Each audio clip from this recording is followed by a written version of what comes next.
Assalamualaikum warahmatullahi wabarakatuh. Selamat malam teman-teman, selamat berjumpa kembali. Senang berjumpa dengan teman-teman kembali. Pada pertemuan kali ini saya ingin menyampaikan unek-unek ya, unek-unek lagi nih ya. 3 kali video ini saya menyampaikan unek-unek ya, karena memang hal yang cukup miris ya bagi kita ya, yang menurut saya bagi kita cukup miris ya, yang peristiwa yang terjadi akhir-akhir ini ya. Ya, seperti yang terjadi di Eropa saat ini ya, di Swedia ya, yaitu pembakaran kitab suci Al-Quran gitu ya. Nah, saya ingin mengajak diskusi pada teman-teman bagaimana kita harus bersikap ya menghadapi hal seperti ini, yaitu pembakaran kitab suci kita gitu ya. Apa kita harus marah? Tentu kita marah ya. Marah karena ya emosi kita ya, emosi kita yang kita memiliki keterikatan diri dengan kitab suci itu ya. Dan amarah ini memang sebuah perasaan yang digunakan pertama untuk otokritik kepada diri kita sendiri. Pada akhirnya nanti apabila kita bertindak atas dasar emosi itu sudah melalui berbagai saringan-saringan dalam diri kita sehingga tidak merugikan kita sendiri gitu ya. Jadi ketika kita bertindak nanti amarah itu sudah berubah sebuah pemahaman tentang keadilan segala macamnya. Jadi bukan dendam. Dendam adalah ketika amarah tanpa melalui analisa dan logika langsung kita ekspresikan, itulah akhirnya keluarnya dendam. Bukan ketegasan yang positif tapi dendam gitu ya. Nah, kita ingin menguraikan ya analisa kita tentang kitab suci Al-Quran yang menyebabkan kita bisa menganalisis itu ya, menganalisis sehingga yang output yang kita keluarkan bukan dendam tapi ketegasan positif gitu ya. Itu kita membela dengan hak ya, dan dengan hak Al-Quran itu sendiri ya, yaitu kebenaran. Oleh karena itu kita harus memahami kebenaran-kebenaran yang ada dalam kitab suci Al-Quran gitu ya. Seperti kita ketahui sebagai seorang muslimin ya, kita memang kitab suci itu pegangan hidup kita ya, yang sejarah menunjukkan bahwa kitab suci itu melahirkan banyak ilmuwan, ulama dan para pencerah di dunia Islam ya pada masa Golden Age ya, di antara tahun 800 Masehi sampai dengan tahun 1300 Masehi ya, sampai Baghdad diserang oleh Mongol itu ya. Dan itu sebenarnya masih berlanjut terus ya, cuma tidak diketahui oleh umum, yaitu tradisi keilmuan di dunia Islam minoritas ya, Islam Syiah itu masih tetap berjalan ya, pada tahap yang lebih advance lagi ya gitu ya. Golden Age adalah masa-masa kemajuan teknologi ya Islam ya, teknologi materi gitu ya. Tapi semenjak itu kemudian dianggap selesai, padahal sebenarnya masih berlanjut kepada dunia-dunia yang lebih luas, abstrak, dan lebih kepada hal-hal yang bersifat humaniora ya. Kemudian filsafat, yang filsafat itu masih berjalan, filsafat logika dan kesadaran ya, tentang konsep-konsep ruh segala macam, yaitu di Iran ya, terutama oleh komunitas Syiah gitu ya. Nah, kita tidak akan membahas lebih lanjut tentang sejarah Islam tapi untuk mengulas sendiri dalam Al-Quran itu sendiri. Jadi Al-Quran seperti kita ketahui bahwa teks-teks dalam Al-Quran itu terdapat 2 jenis ya. Jadi ada yang ada konteks di situ, kemudian juga ada yang tentang aturan-aturan hidup itu ya, tentang fikih segala macam, itu lebih bersifat terang gitu ya, sudah jelas ya. Ada kitab mutasyabihat gitu ya, dan ada yang jelas gitu. Kemudian juga ada konteks asbabun ya, jadi asbabun nuzul ya, alasan turunnya ayat gitu ya. Gitu. Dan seperti kita ketahui pada zaman itu ya, itu banyak pada zaman itu kepiawaian dalam berkata-kata ya, berkalimat gitu ya, seni-seni dalam tutur kata itu pada tahap puncaknya. Jadi bahasa Al-Quran adalah bahasa yang memiliki estetika seni yang tinggi ya, tapi tanpa meninggalkan ilmu pengetahuan. Adalah gabungan dari dua hal itu, ilmu pengetahuan dan eh, eh, seni gitu ya. Sebenarnya itu berpengaruh pada semua kemajuan seni di dunia gitu ya, dari kitab suci Al-Quran itu. Semenjak Al-Quran itu lahir di dunia, semua unsur seni itu maju ya, pada zaman Golden Age of Islam dan juga pada masa Renaissance itu adalah pengetahuan yang dibungkus dengan seni gitu ya. Itu sebenarnya mengambil spirit dari Al-Quran itu semuanya, direvolusi oleh Al-Quran sehingga seperti itu. Dulu seni adalah lebih bersifat emosional yang bisa dinikmati oleh segelintir orang, yang mungkin hanya oleh seniman itu sendiri gitu ya. Seperti kita ketahui, Nero menganggap dirinya adalah seorang Kaisar Nero ya, itu menganggap dirinya seorang seniman gitu ya, padahal yang bisa menikmatinya hanya dirinya sendiri. Nah, seperti kira-kira seperti itu, sehingga tidak bisa dinikmati oleh semua kelompok gitu ya. Nah, pada masa Al-Quran itu terjadi perubahan revolusioner dalam hal seni, yaitu seni lebih bersifat universal karena terdapat kandungan ilmu pengetahuan di dalamnya gitu ya. Nah, bahasa Al-Quran itulah yang pertama kali membungkus eh, eh, ilmu pengetahuan dengan seni gitu ya.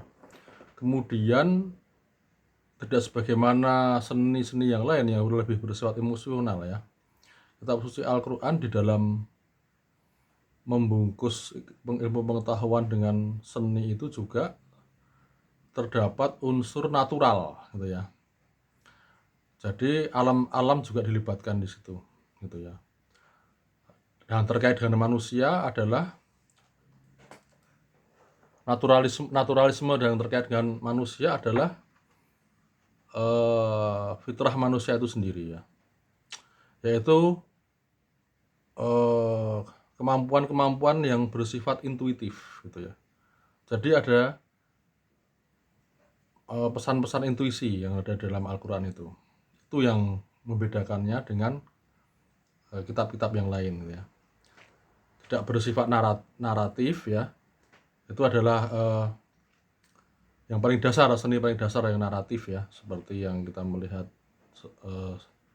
di kitab, misalnya kitab sebelumnya gitu ya, mungkin Taurat apa yang bersifat prosa gitu ya.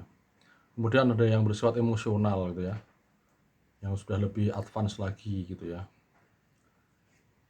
Kemudian yang lebih tinggi lagi dari semua itu, lebih tinggi dari prosa juga adalah yang bersifat puitis gitu ya. Dan ini kitab suci Al-Quran lebih tinggi lagi ya, lebih tinggi dari puitis tapi lebih bersifat intuitif gitu ya. Seperti kita ketahui bahwa misalnya ya dalam sebuah ayat ya, katakanlah yang Allah yang menerbitkan siang gitu ya, atau dalam hadis Rasulullah ya, yang Rasulullah kan juga hadis beliau itu kan, kata-kata beliau ya, itu kan dekat dengan Al-Quran ya, terkait dengan Al-Quran ya, yang menenggelamkan matahari itu kan sebenarnya kalau kita, karena kita hidup di zaman sekarang ya, tahu tentang rotasi bumi ya, kita akan menganggap hal itu aneh. Tapi ingat bahwa Al-Quran itu bersifat intuitif dan selalu kekinian pada masa itu ya. Jadi selalu dikondisikan ada konteks gitu ya di dalam bahasa Al-Quran itu ya. Jadi ketika kita hidup pada zaman itu, dengan adanya bahasa Al-Quran yang menyatakan bahwa matahari itu ditenggelamkan dan diterbitkan, itu akan mengarahkan manusia pada rotasi bumi, katakanlah seperti itu. Nah, itu maksudnya adalah rotasi bumi gitu ya. Kalau kita hidup pada zaman itu ya, itu kita akan kagum dengan isi Al-Quran yang demikian itu gitu ya.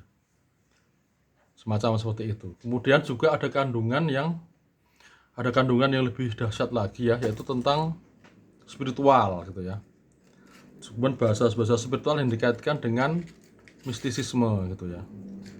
Seperti dalam video saya sebelumnya ya, saya mengatakan bahwa Nabi Muhammad berkata bahwa tiada satu tempat pun yang kosong dari Tuhan meski sekejap mata. Itu adalah kalimat spiritual yang tertinggi yang pernah diucapkan manusia. Saya tidak pernah membaca para nabi, para filosof sebelumnya ya yang mengatakan seperti itu. Bukan Nabi Musa tidak berkata sampai seperti yang dikatakan Nabi Muhammad, Nabi Isa juga tidak. Demikian pula Buddha tidak mengatakan hal tersebut ya. Dan juga para mistikus dan para filosof setelah Nabi Muhammad tidak mengatakan, tidak pernah berkata bahwa tidak ada satupun yang kosong dari Tuhan meski sekejap mata. Ya, itu juga Rasulullah itu mendapatkan itu juga adalah bimbingan dari Al-Quran ya. Maksudnya Rasulullah dibimbing Tuhan juga dan diungkapkan oleh Rasulullah bimbingan terus dalam Al-Quran. Itu kalimat yang lebih tinggi dari itu yang tidak ada kita temukan di buku kitab-kitab yang lain, yaitu bahwa untuk mengenal Tuhan adalah dengan mengenali diri sendiri gitu ya. Itulah yang mendasari kalimat Rasulullah yang bahwa tidak ada satu tempat pun yang kosong dari Tuhan meski sekejap mata gitu ya. Apabila kita melihat sebuah benda ya, kita melihat korek misalnya ya. Ini kita melihat bahwa secara indrawi ini seolah-olah benda ini dia bertahan oleh dirinya sendiri ya, dia bisa tetap ada terus, bisa bertahan. Tapi apabila kita melihat korek ini menurut dirinya sendiri, itu sebenarnya tidak gitu ya. Itu dari situlah kita memahami itu tadi dengan proses induksi ya. Dengan proses induksi kita akan bisa menemukan bahwa korek dan kita itu sama gitu ya. Itu asbak dengan kita itu sama, rokok dengan kita itu sama, api dengan kita itu sama. Kemudian dengan pengetahuan tentang persamaan segala macam benda yang partikular ini, kita akan mengetahui bahwa benda-benda ini sebenarnya tergantung gitu ya. Mereka tidak bisa mandiri oleh dirinya sendiri gitu ya. Nah itu dari di situ kita bisa mengetahui bahwa Tuhan itu pasti dibutuhkan gitu ya. Dibutuhkan adanya Tuhan untuk adanya segala sesuatu gitu ya. Dalam Al-Quran disebutkan bahwa untuk mengenali Tuhan kenalah dirimu sendiri gitu ya. Jadi diri kita ini mengetahui bahwa adanya diri kita itu membutuhkan kan sebagian ya, membutuhkan keseluruhan gitu ya, keseluruhan dari kita gitu ya. Dan keseluruhan dari kita itu kan proses horizontal ya, induksi. Kita akan mengetahui bahwa kita ini adanya kita ini karena dipertahankan oleh tidak hanya kita tapi juga keseluruhan dari kita gitu ya, benda-benda yang lain gitu, manusia-manusia yang lain gitu ya.